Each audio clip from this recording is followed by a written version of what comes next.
Castor oil এটা এমন একটা তেল যেটা মাথার মধ্যে না দিলেই নয়। তুমি মাথার মধ্যে যে কোনো তেল ব্যবহার করছো, তার সঙ্গে তুমি যদি ক্যাস্টর অয়েল না মেশাও তবে উপকারিতাটা হয়তো তুমি ঠিক তেমনটা পাবে না।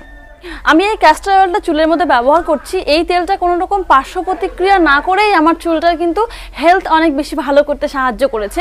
এরকম হেলদি চুল রাখার জন্য তোমাকে অবশ্যই একটা ক্যাস্টর অয়েল ইউজ করতে হয় এবং অবশ্যই একটা হেয়ার কেয়ার রুটিন মেনটেন করে চলতে হয়। আজকে আমি তোমাদেরকে দেখাবো যে এই খাদি ক্যাস্টর অয়েলটা কেমনভাবে আমি ব্যবহার করতে পারি এবং কে ব্যবহার করতে পারবে বা কারা এই তেলটাকে ব্যবহার করতে পারবে না।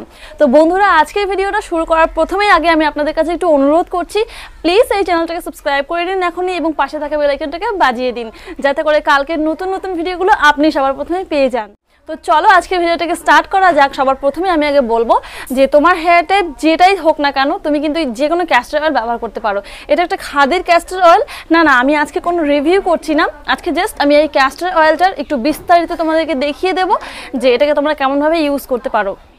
তুমি যদি চুল লম্বা করতে চাও তাহলে ক্যাস্টর অয়েল লাগাও। ক্যাস্টর অয়েল তুমি নারকেল তেলের সঙ্গে লাগাবে। দেখো, তুমি যে তেলটাকে নর্মালি মাথার মধ্যে ব্যবহার করো সেই তেলটা নেবে, ঠিক আছে? সেই তেলটার সঙ্গে 1 চামচ ক্যাস্টর অয়েল দিয়ে দেবে, মিক্স করে তুমি যদি এই তেলটার বেনিফিট আরও বেশি বাড়াতে চাও তাহলে তুমি সেখানে ভাইটামিন ই ক্যাপসুল দিয়ে দেবে একটা, এবং সেই তেলটাকে একটু গরম করে নেবে ডাবল বয়েলিং প্রসেসিংয়ে। তারপরে সেই তেলটাকে তুমি মাথার মধ্যে অ্যাপ্লাই করবে, হালকা হালকা গরম করে মাথার মধ্যে অ্যাপ্লাই করবে। মাথায় যদি খুশকি হয়ে যায় তবে ক্যাস্টর অয়েল লাগানো ভালো, এটা খুশকি নিরাময় করতে অনেক বেশি সাহায্য করবে। হ্যাঁ, এই খাদির অয়েলগুলো মিনারেল অয়েল ফ্রি এবং কোনো প্রিজারভেটিভ ইউজ করা হয়নি। তো কি দেখছো, এখনই এই তেলটাকে পারচেজ করে নিয়ে আসো। আমি লিঙ্ক দিয়ে দিয়েছি ডিসক্রিপশন বক্সে, এই তেলটাকে কিনে নিয়ে আসো এবং মাথার মধ্যে অ্যাপ্লাই করো।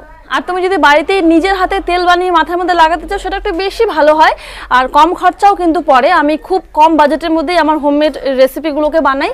তো তুমি যদি ওইরকম একটা হোমমেড হার্বাল তেল বাড়িতেই বানাতে চাও তবে কালকের ভিডিওটা দেখো। আমি কালকেই একটা ভিডিও আপলোড করেছি, বাড়িতে আমি হোমমেড তেল বানিয়েছি। তেলটা কিন্তু 100% ওয়ার্ক করবে। ওকে, তো আজকের ভিডিওটা বেশি বাড়ালাম না, আজকের ভিডিওটা এখানেই শেষ করছি। দেখা হচ্ছে আগামীকালের ভিডিওতে। ততক্ষণের জন্য ভালো থাকবেন, সুস্থ থাকবেন। নমস্কার।